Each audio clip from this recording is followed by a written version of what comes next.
کہ آخرت میں اس کو نہیں بخشوں گا جو مجھے نہیں مانے گا یا میرے ساتھ شرک کرے گا، کچھ بھی ہو جائے، چاہے پیغمبر کی سفارش کیوں نہ آ جائے، بلکہ پیغمبر پر پابندی لگا دوں گا کہ آپ کو ان کی سفارش کی اجازت نہیں ہے. یہ بہت بھائی، اس سے پتہ چلتا ہے ایمان بہت بڑی نعمت ہے. آج مسلم گھرانوں میں بات بات پر ایمان سے ہاتھ دھو بیٹھتے ہیں. اچھا ایک اصول یہ بھی یاد رکھو، بے ایمان کسے کہتے ہیں؟ ایک تو بیمانٹی کر رہے ہیں نا لڈو کھیلتے ہوئے، وہ ایک الگ چیز ہے، وہ بے ایمانی ہے جس کو ہم نے بچوں میں بیمانٹی بنا دیا تھا. وہ بیمانٹی اور چیز ہے. کہیں آپ کہیں کہ لڈو میں تم نے گوٹ ادھر سے یوں کر دیا، چھکا چوکا آیا ہوا تھا چھکا کر دیا اس کو، تو تم بے ایمانی کر رہے ہو، تو تمہارا ایمان نہیں ہے، آخرت میں قطعاً تمہاری بخشش نہیں ہوگی. ایسا فتویٰ نہ لگا دیں. بے ایمانی کو بیمانٹی کہتے ہیں ہم لوگ. اب آپ لوگ پتہ نہیں کیا کہتے تھے، ہم تو بیمانٹی کر رہے ہیں بھائی. تو یہ وہ بیمانٹی نہیں ہے. یہ جو جس بیمانٹی کی قرآن بات کر رہا ہے نا، یہ کیا مطلب؟ اللہ کے وجود کا انکار کیا جائے، یا اللہ کے ساتھ کسی کو شریک مانا جائے، یا اللہ کے کسی پیغمبر پر اعتراض کیا جائے، یا اللہ کا کوئی حکم جس کے بارے میں آپ کو 2 اور 2 4 کی طرح معلوم ہے کہ یہ واقعی اللہ کا حکم ہے، اس حکم پر اعتراض کیا جائے. کیونکہ یہ تمام چیزیں اصل میں اللہ کا انکار ہی اس سے لازم آ رہا ہے. انکار ہی لازم آ رہا ہے کہ گویا آپ اپنے آپ کو اللہ سے بڑا بنا رہے ہو. تو یہ ہے کفر. دوسری بات یہ کہ اسلام میں احکام کا مدار زبان پر رکھا ہے، زبان پر. آج لوگ چھوٹی چھوٹی باتوں پہ زبان سے کلمہ کفر نکال دیتے ہیں اور وہ سمجھتے ہیں کہ اس سے ہوگا کیا. ہمارے ہاں جو لبرل گھرانے میں پیدا ہونے والے بچے ہیں نا، ان کو ذرا سی ٹینشن ہو تو فوراً اللہ کو برا بلا معاذ اللہ کہنا شروع کر دیتے. میں ایسے اللہ کو مانتا ہی نہیں ہوں. ایک خاتون کے میاں نے کہیں دوسری شادی کی بات کی، ان کی وہ کہہ رہی، میں اس خاتون نے فوراً کہہ دیا کہ میں ایسے اسلام کو ہی نہیں مانتی جو مرد کو اجازت دیتا ہے دوسری شادی کی. تو بھائی آپ کسی اور طرح سے لڑ لو اس سے، آپ اس کو نہیں کرنے دو. اس سے تھوڑی کفر ہے، تو عورت کی فطرت ہے، نہ کرنے دو اس کو. بولے بھائی مجھے بہت تکلیف ہوتی ہے، میں نہیں برداشت کر سکتی. وہ فرض تھوڑی ہے کرنا، اجازت دی ہے نا. اسلام نے گن پوائنٹ پہ تھوڑی کہا کہ لازمی کرو. وہ تو میں گن پوائنٹ پہ لے کے بیٹھا ہوں، بندوقیں یہاں پہ ٹھا کرو، ٹھیک ہے نا. وہ تو میرا ہیڈیک ہے نا، وہ اسلام کا تھوڑی ہے. تو بھائی یہ کہہ لو کہ نہیں کرو، مجھے تکلیف ہوتی ہے، جھوٹی موٹی کی بے ہوش ہو جاؤ، جھوٹی موٹی کی خودکشی کی دھمکیاں دے دو، ہاتھ پاؤں یوں کر لو اپنے تھوڑے سے، یوں عجیب سے کر لو. یہ ہوتا ہے سارے، یہ سب چل رہا ہوتا ہے مارکیٹ میں. کچھ بھی کر لو، اس سے آپ کافر نہیں ہوگی، کیونکہ عورت کو سوگن کی تکلیف ہونا نیچرل ہے. وہ نہیں چاہتی میرا میاں کسی اور کا ہو جائے. پھر اس میں خطرات بھی ہوتے ہیں، پتہ نہیں برابری کرے گا نہیں کرے گا. تو یہ رائٹ ہے. عورت صحابیات کو بھی تکلیف ہوتی تھی. حضرت ابراہیم علیہ السلام نے جب دوسری شادی کی ہے تو آپ کی زوجہ کو، پہلی زوجہ کتنی نیک تھی مگر ان کو بھی تکلیف ہوئی تھی. تو یہ تو نیچرل ہے. لیکن آپ اللہ پر آ جاؤ، اگر اللہ پہ اعتراضات شروع کر دو، اسلام پہ اعتراضات شروع کر دو، تو بھائی یہ اللہ سے آگے نکلنے کی کوشش ہو رہی ہے. پھر یہ کیا ہو رہا ہے؟ پھر اللہ نہیں بخش. دوسری تیسری شادی تو بہت دوسرا مسئلہ ہے. اللہ کہے گا تم نے مجھ پہ کیسے انگلی اٹھا دی ہے، مجھے کیسے غلط کہہ دیا. اور یہ آج کل بہت ہو رہا ہے، بات بات پہ کفر زبان سے نکال دیتے ہیں، غموں میں حوصلے چھوڑ دیتے ہیں. لوگ آ کے ملتے ہیں، یہ میرے ساتھ ٹینشن، یہ میرے ساتھ مسئلہ، یہ میرے ساتھ مسئلہ، پتہ نہیں اللہ کہاں ہے. ایک آدمی کے بچے کا انتقال ہوا، کہہ رہے یار اللہ کو میرا ہی بچہ مارنا تھا. بھائی تم کس کے مقابلے میں آ کے کھڑے ہو رہے ہو؟ خدا سے مقابلہ کر رہے ہو تم. تو یاد رکھو اللہ کی جو صفت ہے نا وہ ہے کبریائی، استغنا. اس سے لڑ کے، اسے برا بلا کہہ کے، اس کے خزانوں سے ایک تنکا بھی نہیں لیا جا سکتا. وہ آپ کے ان جذبات سے متاثر نہیں ہوتا. اگر آپ یہ سمجھو گے کہ میں یوں کروں گا، دیکھو باپ کے سامنے تڑیاں بعض دفعہ چل جاتی ہیں. باپ کے سامنے بعض دفعہ تڑیاں، میں ابا کو مانتا ہی نہیں جو مجھے جائیداد سے جو ہے نا آگ کر دیں اور مجھے گاڑی نہ لے کے دیں. ابا ہو سکتا ہے متاثر ہو کے بولیں بھائی چل یار یہ گاڑی تیرے نام کر دی، میں نے یہ پلاٹ تیرے نام کر دیا، میرا بیٹا تو مجھے ماننے سے انکار کر رہا ہے. لیکن اللہ کا اصول جو قرآن اور سنت سے پتہ چلتا ہے، جو آسمانی کتابوں سے پتہ چلتا ہے، وہ اصول یہ ہے کہ آج تک کسی نے اللہ کے خزانے سے اللہ کو معاذ اللہ برا بلا کہہ کے، اللہ پہ اعتراضات کر کے, اسلام کو برا بھلا کہہ کے, اللہ کے پیغمبروں کو برا بھلا کہہ کے, اس طرح سے واویلا کر کے, اگر آپ یہ سمجھتے ہو کہ اللہ کو آپ پہ ترس آ جائے گا کہ ہائے بیچارہ بہت ہی مجبور ہے, تو یہ دماغ سے ہمیشہ کے لیے نکال دو. اس سے بڑی سزا میں اللہ آپ کو ڈالے گا, اس سے بڑی سزا, اور وہ جہنم کی آگ. یہ تو کچھ بھی نہیں ہے. تبھی تو خودکشی کرنے والے پر اللہ کو ترس نہیں آتا.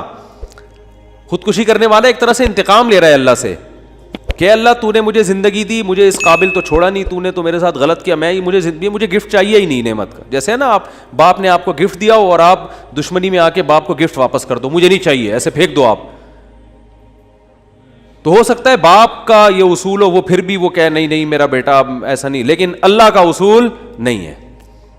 اللہ کا یہ اصول نہیں ہے. اللہ کہے گا بھائی تو کیا سمجھتا ہے, میں تجھے اور آگ میں ڈالوں گا. تو دنیا کی ٹینشنوں سے تو چاہتا تھا یہ ناکام عشق ہو گیا, عشق ناکام ہو گیا, اور یہ ہو گیا تیرے ساتھ, اور یہ ہو گیا, اور تو جاب لیس ہو گیا, اور گھر سے مہنگائی اور غربت کے تانے پڑ رہے ہیں تیرے کو, اور بے روزگاری کے تانے مل رہے ہیں, اور معاشرے میں تیری عزت نہیں ہو رہی, اور اب آ کے تو کیا کر رہا ہے, خودکشی کر رہا ہے. تو یہ سمجھ لے گا کہ میں تیرے پہ ترس کھا کے تجھے چھوڑ دوں گا. ایسا نہیں ہے. نبی صلی اللہ علیہ وسلم نے فرمایا, جس نے خودکشی کی, جس طرح سے اپنے آپ کو ہلاک کیا ہے نا, تو قیامت تک برزخ کی زندگی میں اسی طرح سے اپنے آپ کو ہلاک کر کے مارتا رہے گا. اللہ کہے گا یہ زہر پی کے مرا تھا نا, زندگی دے گا اللہ برزخ میں, اور کہے گا یہ زہر کی بوتل پی دوبارہ, اور اسی طرح تیری آنتیں کٹیں گی. جس طرح اپنے آپ کو مارا ہوگا برزخ میں, قیامت تک اسی طرح اپنے آپ کو مارتا رہے گا وہ. یہ بہت بڑی غلط فہمی ہے کہ ہم واویلا کر کے اللہ کو اپنی طرف متوجہ کر سکتے ہیں, ہم زبردستی کر کے اللہ کو اپنی طرف مائل کر سکتے ہیں. ایسا بالکل بھی نہیں ہے. بعض لوگ غموں سے پریشان ہو کے گناہ کرنا شروع کر دیتے ہیں, سمجھتے ہیں کہ یار میرا تو حق بنتا ہے, میں تو سٹا لگاؤں گا, میں تو ٹینشن میں آیا ہوا ہوں, میں تو شراب پیوں گا, میرے ساتھ یہ ہو رہا ہے تو میرا تو بھائی آپ پیو گے تو یہ نہ سمجھو کہ اللہ آپ سے خوش ہو جائے گا کہ جی آپ کو ایک غم آیا تھا, اس غم میں آپ نے چونکہ شراب شروع کی ہے ٹینشن ختم کرنے کے لیے, تو اب اللہ کو ترس آئے گا, نہیں اس پہ شراب کیا ہو گئی ہے, معاف ہو گئی ہے, یہ بیچارہ اس کا کیا بنتا تھا, رائٹ بنتا تھا, اس کو تکلیفیں اتنی دی ہیں. ایسا نہیں ہوگا بھائی. اس خوش فہمی میں مبتلا مت ہونا. یہ اصول ہے, اللہ کا قانون ہے, یہ قرآن سے پتہ چلتا ہے, حدیث سے پتہ چلتا ہے. اللہ کو جھکنے والا بندہ پسند ہے. جو اللہ بنانا چاہتے ہیں نا اپنی مخلوق کو, وہ کیا بنانا چاہتے ہیں, میں تمہارے ساتھ اچھا سلوک کروں برا سلوک کروں, تم بندے ہو, بندے بن کے رہو, ٹھیک ہے نا, کیا رہو, تم نے بس دعا ہی مانگنی ہے, اللہ یہ سب میرے ساتھ جو ہو رہا ہے یہ ٹھیک کر دے, میں ٹھیک کروں نہ کروں, تم نے ساری عمر کیا کرنا ہے, بس یہی مانگنا ہے کہ اللہ ٹھیک کر دے, اللہ محتاج ہے, اللہ یہ بھی ٹھیک ہو جائے, اللہ یہ بھی ٹھیک ہو جائے, اللہ بے روزگار ہوں روزگار دلا دے, میری مرضی روزگار دوں یا نہیں دوں, نہیں بھی دوں تم نے یہی کہنا ہے اللہ دلا دے. ساری زندگی اسی دعا میں گزارنی ہے تم نے, چاہے میں تمہاری دعا قبول کروں چاہے تمہاری دعا قبول نہ کروں, کیونکہ تم بندے ہو, میں خدا ہوں, خدا تم تھوڑی ہو, تمہاری تھوڑی چلے گی زمین پہ. بہت سے لوگ یہ فالٹ ہے, دعائیں نہیں قبول ہو رہی, تبھی تو وظیفوں کی طرف جاتے ہیں. اولاد نہیں ہو رہی, کوئی وظیفہ بتا دے, او بھائی دعا مانگ لے اولاد, کہہ رہا دعا تو مانگ کے دیکھ لیا ہے, وہ تو ہو ہی نہیں رہی, تو کوئی ٹیکنیکل طریقہ ہو اولاد کا, سے کیسے ہو جائے گی بھائی, ٹیکنیکل طریقے تو نہیں ہے. یونس علیہ السلام جب مچھلی کے پیٹ میں تھے, کتنا بڑا غم لگا نا آپ کو. یونس علیہ السلام مچھلی کے پیٹ میں, تو اللہ سے آپ نے دعا مانگی, وظیفہ نہیں پڑھا ہے. وظیفے پڑھنا بھی جائز ہے اگر کوئی قرآن آیتیں ہیں تو کوئی گناہ نہیں ہے, لیکن جو اصل جو اسلام کی روح ہے وہ کیا ہے, دعا. تو یونس علیہ السلام نے مچھلی کے پیٹ میں دعا مانگی, لا الہ الا انت سبحانک.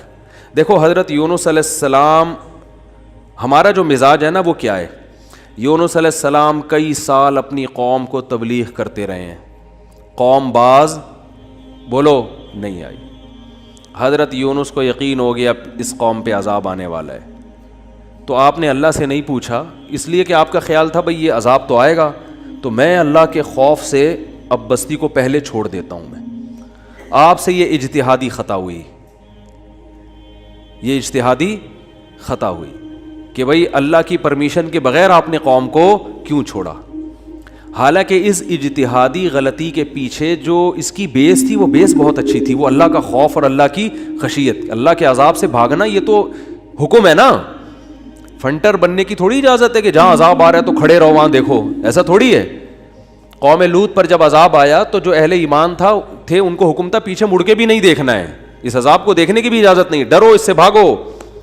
جب قوم عاد قوم سمود کی بستیوں سے نبی گزرتے تھے تو چہرے پہ کپڑا ڈال کے جلدی اپنی رفتار بڑھاتے تھے, بھئی یہ اس عذاب کو اپنی آنکھوں سے بھی نہ دیکھو, خوف پیدا ہوتا ہے اس سے. تو اتنا زیادہ آپ صلی اللہ علیہ وسلم خوف زدہ ہوتے تھے. تو اللہ کے عذاب سے تو دور بھاگنے کا حکم ہے. تو اب یہاں کیا ہے کہ کیا بات چل رہی تھی یار, حضرت یونس علیہ الصلوۃ والسلام اللہ کے عذاب کے ڈر سے اپنی قوم کو چھوڑ کر نکل گئے. یہ بیس بالکل ٹھیک ہے بھائی, جب اللہ کا وعدہ بھی یہی ہے کہ جو قوم ایمان نہیں لے کر آئے گی تو میں اس کو تباہ کر دوں گا. تو حضرت یونس علیہ السلام کو خیال ہوا کہ بھائی یہاں سے نکل جاؤ. جب بیٹھے ہیں کشتی میں, کشتی ڈوبنے لگی تو ملا نے کہا بھائی وزن کشتی میں زیادہ ہے, ایک آدمی کو نیچے اترنا پڑے گا ورنہ سب ڈوب جائیں گے. کون اترے گا بھائی؟ قرآن اندازی ہونی چاہیے. قرآن اندازی میں نام کس کا آیا؟ یونس علیہ السلام. تو بتاؤ ہم ہوتے, ہم کہتے ساری زندگی تبلیغ کرتا رہا, اب جب عذاب آنے والا ہے تو اللہ کے خوف سے ہی نکلا میں, اس کا صلہ یہ مل رہا ہے کہ ڈوبنے والا کون ہے؟ بولو, میں ہی ہوں. بھائی مجھے تو زیادہ پروٹوکول, اللہ تعالیٰ کو 6 کشتیاں میرے لیے پہلے سے سمندر میں رکھنی چاہیے تھی نا, کیا ہو گیا؟ یہ ہماری سوچ تو یہی ہے کہ میں نے چونکہ فجر کی نماز پڑھی ہے تو میری دکان پہ کسٹمر 6 گنا زیادہ آنے چاہیے, پیسے سارے وہ کما رہے ہیں, نمازیں میں پڑھ رہا ہوں. اچھا میرے پر لوگ اعتراض یہ بھی کرتے ہیں کہ احتیاط اس نے کی, اس کو کرونا ہو گیا, اس کو اس نے احتیاط نہیں کی, اس کو نہیں ہوا, یہ مفتی لوگوں کو الو بنا رہا ہے. تو بالکل یہی ہے کہ نماز میں پڑھ رہا ہوں, روٹی کس کو مل رہی ہے؟ اس کو مل رہی ہے. احتیاط میں کہہ رہا ہوں, وہ کرونا بھی مجھے ہی ہو رہا ہے. ٹھیک ہے نا, ٹھیک ہے نا. تو اب اللہ سے تھوڑی کوئی لڑ سکتا ہے بھائی, تو اللہ کی مرضی, جو اب احتیاط کے باوجود بھی کسی کو بیماری لگا دے, اور ایسے ہے گلے مل رہے ہیں اور روزانہ چھینک رہے ہیں ایک دوسرے کے منہ پہ, انہیں کچھ نہیں ہو رہا, وہ تو اب اللہ کی مرضی, اللہ سے تھوڑی کوئی لڑ سکتا ہے.